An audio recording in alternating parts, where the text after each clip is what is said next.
Hi,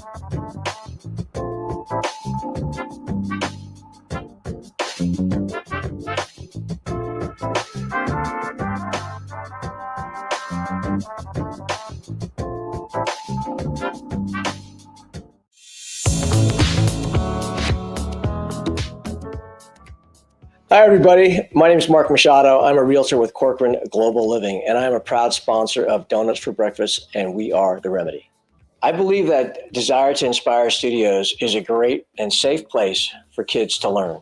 The opportunity to be able to come out and experience what it's like to be on a set, experience what it's like to work with other people, experience what it's like to have to create and build relationships with people that you're going to work with is so important. We need to respect our youth, and we need to teach them. We need to help them grow. And I think this is a great opportunity for us and myself as a sponsor to help those kids grow. If you like this programming and like helping our youth, please consider sponsoring the show. Thank you.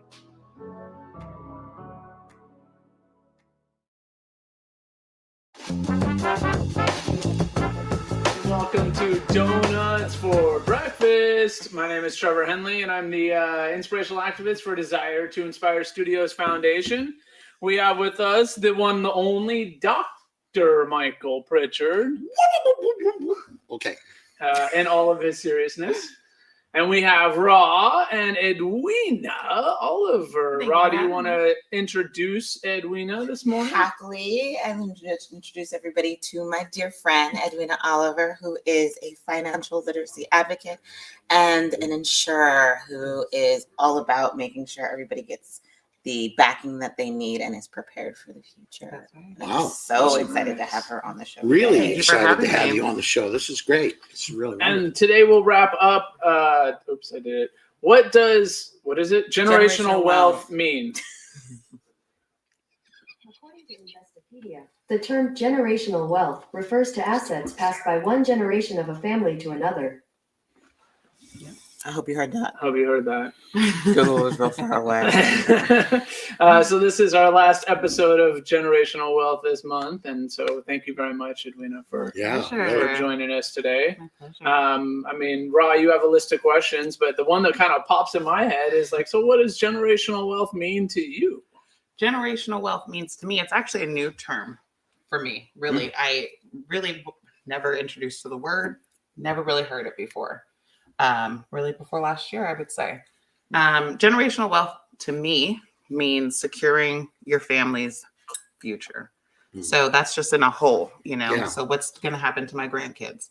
I should know. I should have some idea of what is set in place for them. So that when they get there, they don't have to start over, Brilliant. That is brilliant. And I think that's the first time that particular statement has been made this month, is so they don't have to start over. Yeah.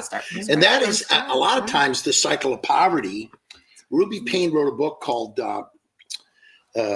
Poverty Mentality, and that comes up in the book. It says that every generation starts anew trying to figure out how to climb out of hard circumstances. What do you think is the most important thing that you've learned since you started doing this? I mean, about yourself and your family. Well, that we weren't prepared. That we didn't have the conversations. Wow. And wealth really starts at home. It starts at the dinner table. Right. It starts with kind of how you teach your kids. Right. Even showing them how to make a lemonade stand and stand at the corner that day and earn that money. And then what we're going to do with that money. Right. Just giving them opportunity to self-starting. That's right. That's right. Gives them confidence so that they can go into the world, not just waiting to sit at someone's table, but you've provided a table for them to sit at. Ooh, that was so many words of wisdom already. We're like 3 minutes into this already. Feel like Keanu Reeves. Whoa. Right, exactly. We've got the red pill and the blue pill. And we're taking the red pill today. And what do you think is the obstacle in many families? Do you think, what is the biggest obstacle that comes in the way? Because when you are literally a teacher. Every time you speak to families, you're teaching them. That's right. And you have to engage them in the process of education. What's the biggest resistance that you think you get from the folks you talk to? Mindset. When you're in an impoverished mindset, Right. you stay that way. When you're in an oppressed mindset, you stay that way. Unless you change the way you think, followed by actions, it's just is going to continue to perpetuate over and over again the same results. Yeah. So mindset is a big thing because people sometimes get comfortable in that, well, this is where I'm from. I'm from this neighborhood. I'm from the, low income. Yes, I get it. Yeah. And that's kind of builds their character. Right. So anything out of that is kind of out of character, out of reach. And so you really have to change your mindset and decide, no more struggle for me. Wow. Right. Yes. Let's get done and do what we got to do. Yeah. So I give people the tools. So do you think sometimes there's a stigma attached to wanting to get well financially, and in some neighborhoods, the big battle is to say, hey, this isn't how it works. Right. You have to not use the stigma of poverty to accept your circumstances. 100%. Yeah, you definitely, it's not like they're standing at the corner, the liquor store going, hey, did you start a small business today? Right? Did you put some money away for your kids' college? Hey, your life insurance policy, brother. Hey, they're not. It's not. It's You're wonderful. The same battle, Yes, the struggle. Let the Yeah. struggle. It's almost what people thrive on, that kind of anxiety. Yeah. And it's lack of knowledge. Lack of knowledge, lack of tools. Because if you walk into Bank of America, if I walked into Bank of America right now and was like, I don't have a job on record, so to speak, self-employed, whatever. Let me borrow some money. Not gonna happen. Not gonna happen. Right. Whether they're saying it or not, the red tape is there. So how do I become my own bank? That's what people should be thinking. How do I become my own bank? Not will my money be there, but how do I become self-sufficient? I am so grateful for You you. know. I am so truly. I am because what you're doing is so urgently important for people. Because I've worked 50 years in struggling neighborhoods, and just to see that repetition of the poverty and the sadness, and then it leads into things that are self-destructive. That's right. But wow. This is the, am I wrong? This is the answer. No, It is the answer, absolutely. and we got to get it to the kids Yep. Right. because they are hungry and they understand. Yes, they do. And they see their parents struggling. They're at the dinner table with us, right? Right, yeah. Or the couch or the surrounding or whatever. Right. Yep. They hear, oh God, Yeah. they Yep. hear it. And so a lot of them are internalizing it, going, not me. I don't want that. You know what I mean? So as soon as you give them a tool, they're like, or tell them what compound interest is. They're like, what? You mean I can be a millionaire? Oh yeah. It's like, yes, you Oh, can yes, while you you can, sleep. yes. While you sleep. Yeah. While you sleep. While you sleep, while you're under your parents' roof. Yeah. Yes, The you can. concept of your money working for you, 100%. even when you're not working. Wow. Yeah. That's a really important. I mean, I think one of the things that we were missing in society for a very long time was the concept that money was a tool Right. to be used, and that it could be used to replicate itself. Like the idea that people are not supposed to just be working until they die is such a new concept. Right.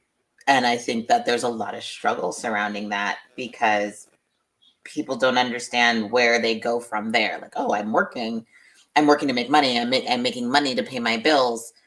And then at some point I'm not going to be working anymore. How am I going to pay my bills?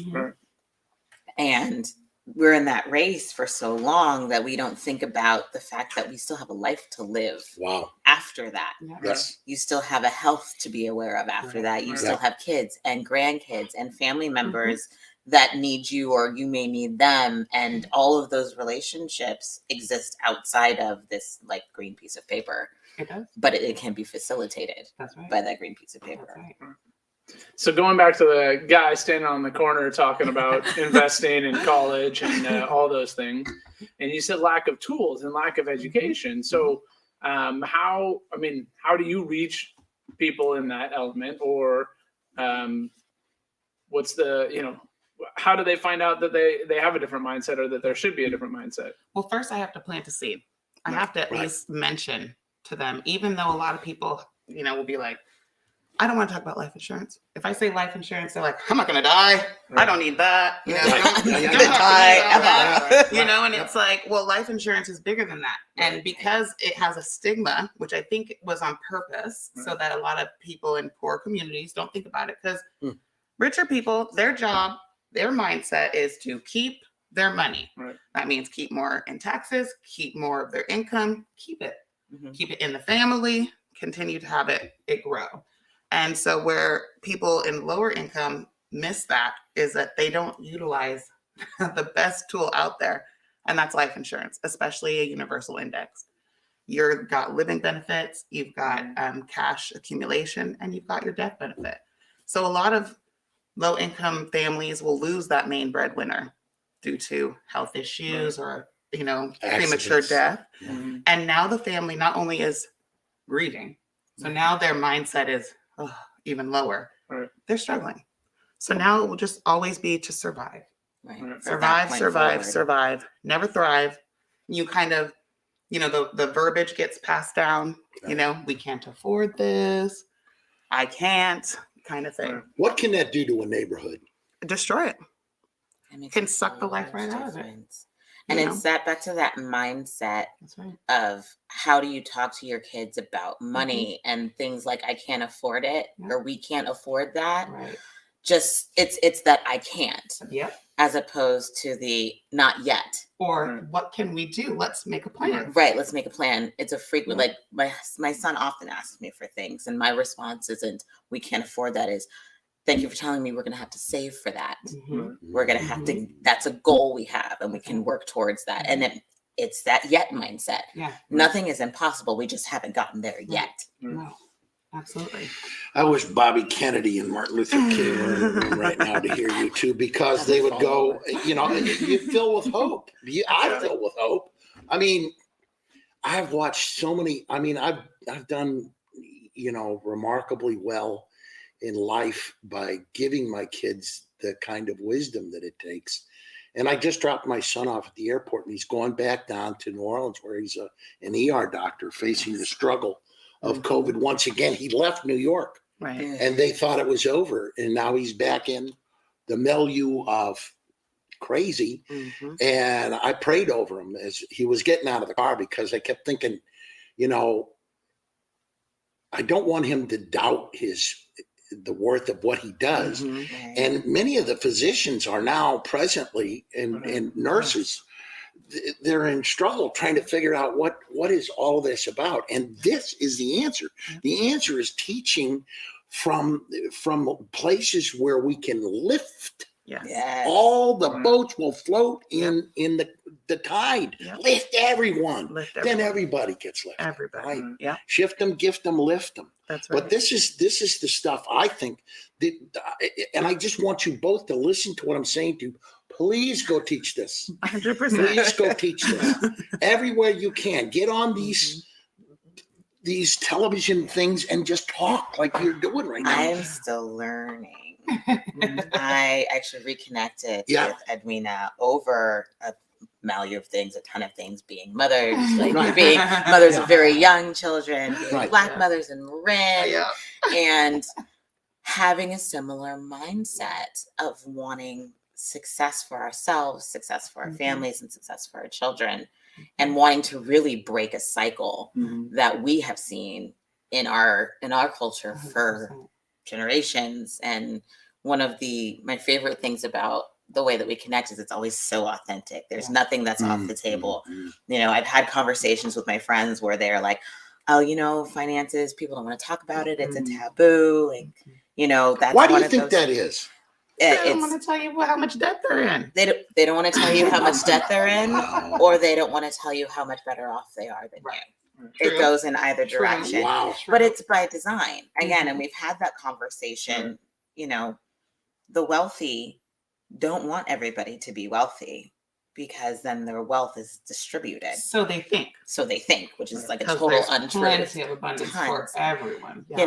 Those things, the things that we're talking about, things that we're just learning. I mean, we're giving name to something that has existed since the Americas were founded. Generational wealth has been around forever. It just used to be old money. Well, it used to be old money. It used to be slave money. It used to be slave money. It used to be the founding fathers' money.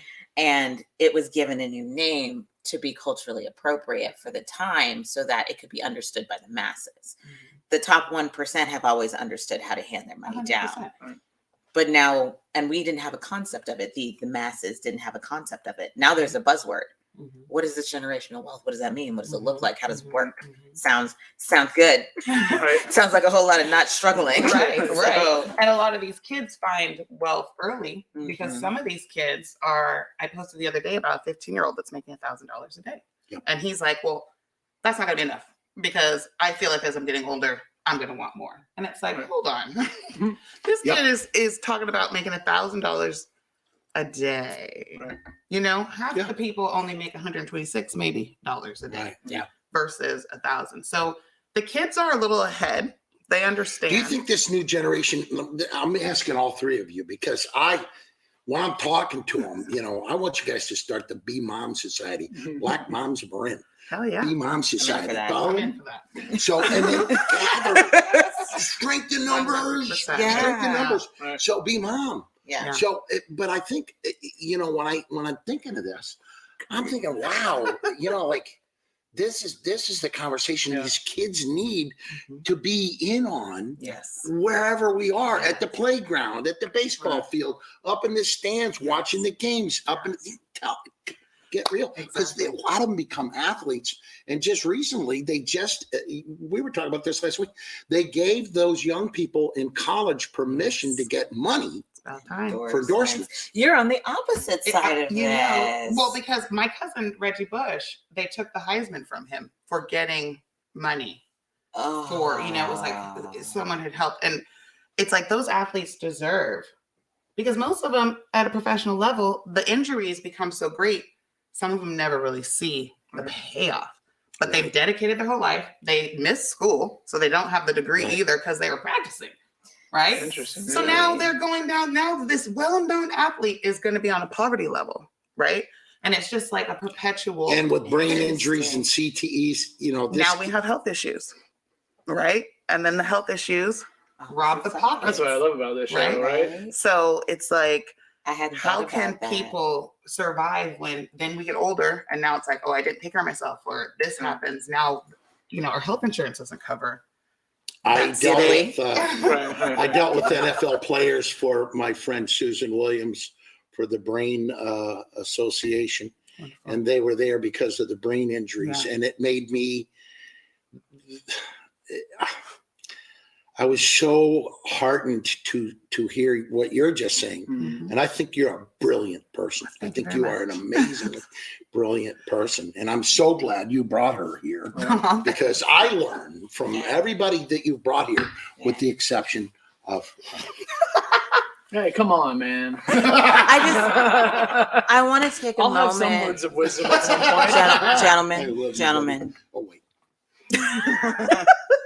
I want to take a moment for our audience to really think about what just happened. I'm hoping that you are repeat viewers and you have witnessed our previous Donuts for Breakfast, and that information was polar opposite to what we discussed in last week's Donuts for Breakfast, but just as poignant. Yes. Just as poignant. It is something to think about. That's the whole point of having everybody to sit down for Donuts for Breakfast. And along that line, do you now hate each other because you're on polar opposites? Absolutely not. Right? Not at all. I mean, that's amazing. I didn't know that could happen. A consideration for her point, and her point is completely valid. Good. And that's what we want to be here. That's when we say action, where action meets compassion. These conversations are starting the seeds. They're planting that idea that what we say can become what we do, and what we do can affect the world. Right. That's all. Well, along that note, if you have an opinion about college athletes receiving sponsorships or not, feel free to comment in the section, because in whatever like you section said, you're just at. in last 2 weeks, again, polar opposites. That was great. But having a cousin who's gone through the struggle of being stripped and stigmatized, absolutely. and he's just doing what everyone. Come on, Chasing it's the all dream, right? under the table. That's right. And it's not to accuse the colleges of inappropriate ethics, but the key is, I remember this line, and you can use this in your work, both of you. A professor from a very distinguished university was brought in, and they confronted him, the president of the college and the dean of students said, "You're sleeping with two co-eds from your class, and you're an ethics professor." And he remarked, "I was hired to teach ethics." Oh, not live it. Okay.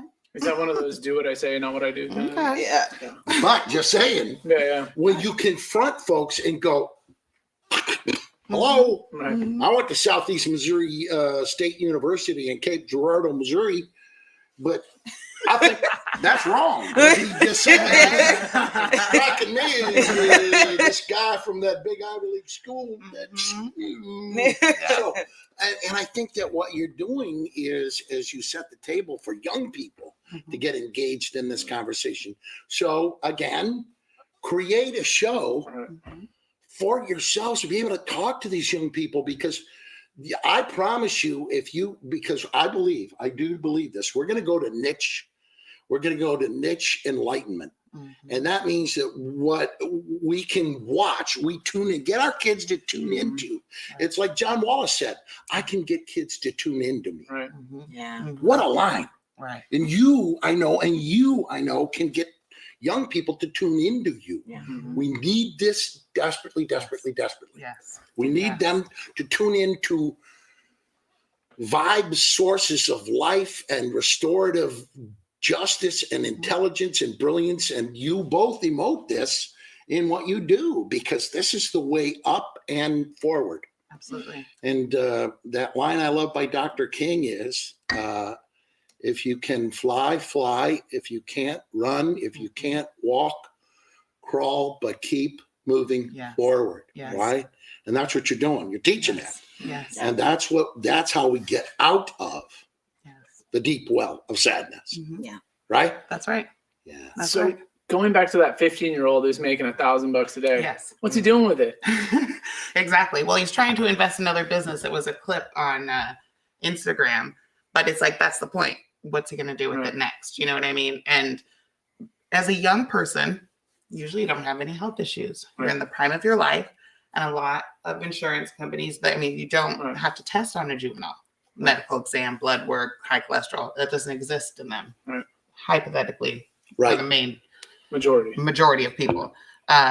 So when they get in at a young age with an inexpensive policy that they can keep going into their 20s, get married, parents turn it over to them, they've been given this gift that they may not realize. But it's the ones like me who have no idea what's going on. I get it. Finally have more kids and then realize, well, the first round of single momhood, struggle for 20 years, no college savings, no savings period, that's not going to work again. Right? Right. We're not trying to do that round. Tired. I don't think that was, I wasn't thriving. Right? Doesn't sound good, and so knowing that there was an alternative, because even in those times of struggle, crying because my rent was going up and it was like, I'm working every day, 12 hours a day, 2 jobs, 3 jobs, 4. Nothing was enough. And it just kept getting more and more. And it would be like, I'd be crying thinking, how? Like, there's got to be a way for me to be able to increase income without trading time for money.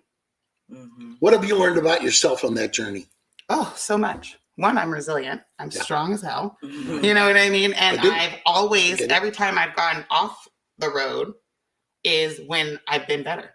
It's when I come back to, all right, let me get a job and show up and be broke, and then what? Now I've already traded in so much and I'm reliant on their little itty bitty money they're giving me, there's no growth there. Right. So if I was to give up in my mindset, I would say, well, this is just the way it's going to be. This is my life. I'm from this neighborhood. I'm Black. I'm poor. Yeah, let's party. You know, Right. Yeah. Let's go. Spend it while you got That- it. a lot of Spend times what I got. Let me get them that's children. exactly the journey, correct? Right. Yeah. And what is that accomplished other than Zero. suffering and pain at times? Zero. Because then everybody's having a cook-off for your funeral, or putting a GoFund together that isn't going to help nobody. Yo. That's only going to hurt somebody. Can I just tell you, like, to measure, you can like, I was thinking about this the other day because I actually got to make a GoFundMe for a good reason. My niece is moving to LA, and I was like, let's help her move. But I was like, how do you measure the financial health of a family as a whole, not just the nuclear family, but as a whole? Right. How many GoFundMes have they had over a period of time? I'm just saying. My family had 4 GoFundMes in 3 years to pay for 3 funerals and cancer. Mm-hmm. Because we as a community, as an insular community, could not afford that kind of tragedy back to back to back to back. Right. Like, Not a lot of people can. Yeah. Not a lot of people What does can that afford- do to the? It breaks it down. And What now does it do to the mental health of the family and the community at large? 100% breaks them down. it does. And it's almost set up that way because each of those things you named, even the move could be all covered by Right. life insurance. Tax advantage money, you don't get tax. So the GoFund, which is a great idea for GoFund, because they get 8% of all donations. Right. Okay. And then the other person who is the person who's getting the GoFund has to report that money as income that year. Oh. Yes, honey. So it could end up being very detrimental. Yeah. And very inconvenient for the little piece of change that ran out before you even got it. Right. That was already allocated. Mm. And you got to pay taxes on Now it. you got to pay taxes I on did it. not know Hey, that, thanks for the GoFund. You know what I mean? I did not know that. Right. So all of this, you could be your own bank. Mm. You set up a policy for your children when it's time for them to go off into adulthood, which they're not ready. They're going to need your help for another, 10, 15, 30, 20, 40. 30 years until, you moving in with them like, I got my bag. I'm going to need some help. Yeah. Do you realize that it never stops? And so you almost need an endless amount. You need more. And you need the compound interest. You need the money working for you as you sleep. Right. Why don't we all lean in more to it? Is it the commitment to a long-term financial responsibility? Maybe. But at the end, I'm just saying, I know I don't want to be in a public old person's home facility with state workers taking care of me. Miss Oliver, were you looking at me when you? We would all take care of you. We Wouldn't leave you in a home like We that. could do a GoFundMe, Mike. Yeah, we My children will help me. I think My we all students know. and my kids I love so much. Well, I think about that. We had talked about we took the steps for me and my husband for our life insurance, and then there was a radio silence on my end.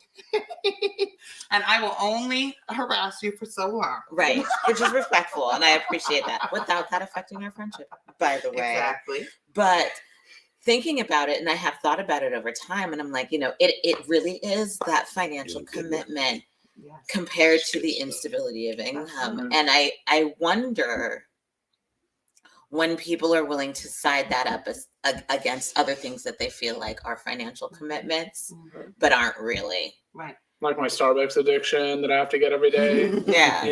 I'm not saying there is. Yeah. It's not that You know what I big. mean? But Like, yeah, I mean, you could probably invest in a beautiful espresso maker. right. Right. Take he's that. already a coffee snob. I got those. But He's already a coffee snob. Let me ask you. I just wanted to ask. My thing is, like right now, what age do you think we start? All of you. What age? Because this new generation coming in, I look at my little grandson. He's 4. Emotionally brilliant, intellectually brilliant, curious. And what age do we start trying to make sure that they're getting these positive, protective, supportive, enlightened messages to teach them to be aware of what you possess in finances and money and all that? What age? And they can talk. I would say at birth. Welcome to planet Earth. Welcome to planet Earth. This Earth, is what, mirth, rebirth. That's right. Right. Yeah. Welcome. As soon as they're able, and it's conceptually, there's so many different developmental stages Right. for them to go through. I mean, object permanence is a perfect time to start talking about holding on to things and maintaining those things and adding to those things and what it looks like when those things get taken away and the worth of those things being taken away. It's as simple as, I will take that block and you can have X, or you can hold on to this block for a little bit longer. I'll give you another block, and then later I will give you Y. Teaching that delayed gratification starts really early, and that is a habit. That is a habit. That is a habit that humans are not good at. Delayed gratification. Has is technology not. increased the impatience in your generation? Do you think? Because my generation, we're like, I'm grandpa in my 70s now, and I'm like, make magic box work. Are you saying you're patient? I am a patient anyway, but like, make magic box work. Right. But I don't know. I mean, I'm thinking, how do your generation, how do you all three slow down to teach your kids? Because you all have kids. How do you slow down from your busy day to teach those lessons? I'm constantly teaching myself those lessons, so it's just by design. I would say faith. You have to have a little faith that things are going to work out, even if you don't see it yet. Trust the process. Trust the process. I mean, Dr. Martin Luther King said, even if you don't see the steps, you take the step. As it is dark. Yeah. Well, I know when I was found, responsible for a little human being, and my wife, I was like, well, like I rode motorcycles, right? And we had this long conversation, and it was like, well, what happens? Because I'm the main, income. Right. And it was like, well, I don't know. And so, we basically sat down. I sat down with my financial advisor and put in enough policies to cover her and my kid all the way through college. Right. And I'm like, it gave me such a peace of mind knowing that, she might off me, but, I see you, Nikki. But if something did happen, it would be horrible, and it would be horrible for them, but at least it wouldn't be a financial disaster at the same time. Right. And it just gives a whole different level of peace of mind. And, because of that switch, it's like now it's starting to focus on all the other investments, trying to max out everything we can, trying to, figure out how to not go to Starbucks every day and take that and just start looking, okay, well, what can I do? What is my income? How do I take all of that or as much of it as possible and still live the life I want to live, but put stuff away for future. After, yes. And then coming up with goals for like 30, 40 years from now was like mind altering. Right. I still, don't have them all the way, but But at least you're thinking about it. Right. Yeah. If you don't think about it, those 30 years, you'll blink, wake up and be like, oh, my God. Well, Where did it go? I can verify that because the kids I work with called me for their 60th birthday party, and I went. So, but the thing I think of is that how this wisdom that's being shared at this table today on Morning Donut is so powerful because donuts for breakfast, Michael Pritchard. For breakfast. Let me do my going back to how to make that box work. Read donuts for breakfast. That's it. That's the one. So the other side, because we do have to start wrapping. We do have to start wrapping it up. But in the next 40, 45 minutes. Right. I think a generational difference and something that our kids are going to benefit from greatly is that our parents just did. Mm-hmm. We are doing and teaching at the same time with intention. Yeah. My mother has always been amazing with money, and has always told me I need to be good with money, but never really explained how Right. I needed to be good with money growing up. We're good now. Like I'm an adult, so she can have adult conversations with me. I don't know why we couldn't have them. But it's something that we still, like, even to me, it tickles me. And I think it's my false belief that I still have like 100 years with my mom. Right. But my mother has completely set up her own funeral services. It's already bought and paid for. And she regularly updates all of her financials in association with that time of her life. And I do it with her, but she's never sat down and gone through the process with me. It hasn't occurred to her that that is some piece of knowledge that she could pass on to me. And I think that, again, as we discussed before, the other side of generational wealth is the knowledge that is associated with the tools. When you have the education, you are better to make decisions for yourself. Yeah. Right. It's almost like when you buy a car, you do the research. Right. You don't just go to the lot and say, "What you got for me?" I'll take what you got. What's Like that one's pretty. Right. That And the nice gift that your tire. mom is giving you is not only will you never have to think about that because she already took care of it, but it's going to be her way. You know what I mean? That's going to be her funeral. Yep. Y'all are going to be attending her thing. You know? Yes. And that's something we all forget, to do. Yeah, honor them and their Tempus fugit wishes. memoriam mori, Yeah. which means time flies, remember death. Yeah. It's the Latin. I would just say I've been so inspired by you guys again and Trev, because this is a conversation that I wished I'd have had with my parents when they were alive. And and I think that, that it gives you a relationship to money that we need to have. Absolutely. We need to have that because Timothy said the root of all evil is the love of money, not money, the love of money only, blocking faith and leading to errors and sadness and wounds of a deep nature. What's your quote about the people that use money and I tell people all the time, we got to have a difference between people who love money and use people being turned to being people who use money and love people. Yeah. And that's so powerful. Absolutely. And you're teaching this and you're teaching it in family, and that breaks out into neighborhood, into community unity to respect.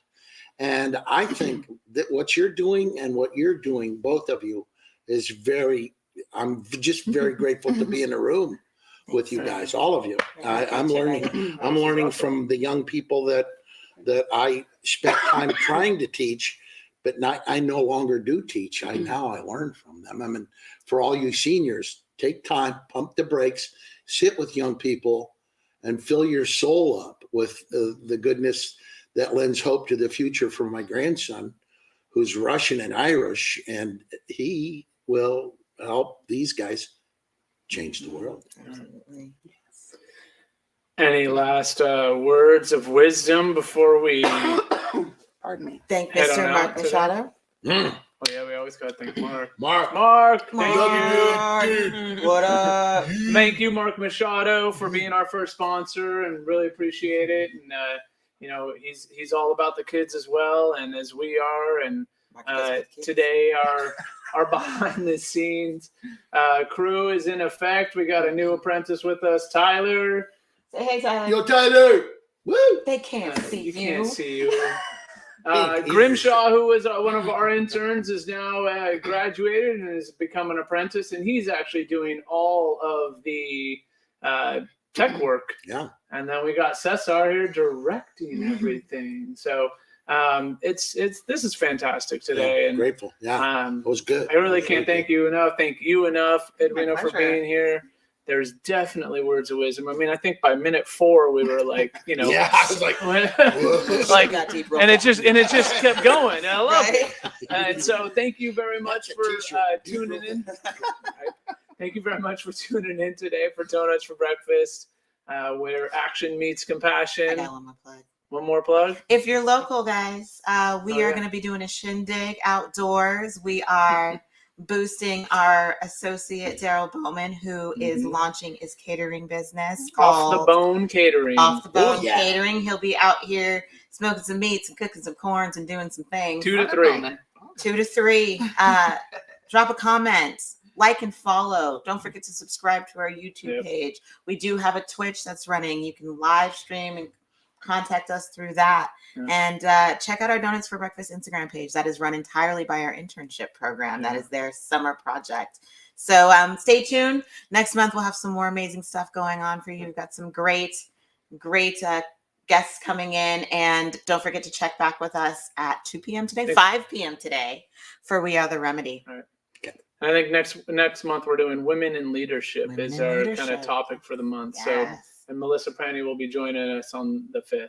Awesome. So thank you again. Go out there, smile, share a compliment with someone, make someone's day, and go out there and be people helping people. Thank you very much for tuning in today.